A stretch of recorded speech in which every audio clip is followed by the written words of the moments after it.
Mano, I just have a very simple message. A very simple message. Want to know samine mukonera kumeso amene muonere in no time. Just want to communicate with you about my other channel, some Malvitha Adventure. Guys, kajitani subscribe guys. Kajitani subscribe. How I wish to rank one and talk on 1,000 one and 1,000 because there are only 800 people remaining.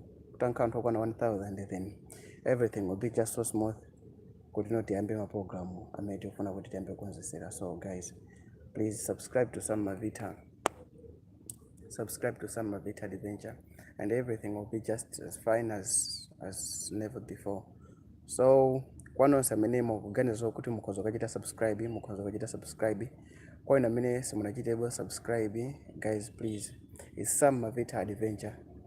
Ndika link pansi apa, mukhoza kupita pansi ndokachita click link imeneyo ikutengerani ku some Malvitha Adventure, mukachite subscribe so grow like maybe ngokwana ntokwana 500, then I'll start posting my videos.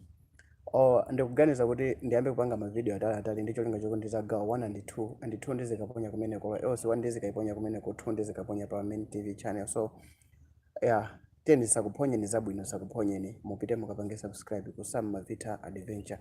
Some Malvitha Adventure. Thank you guys for watching. It was nice. It was just a very quick notice. So yeah, it was just a very quick video. So yeah. By the way, thank you for 20,000 subscribers. I did enjoy it. Thank you guys. Bye.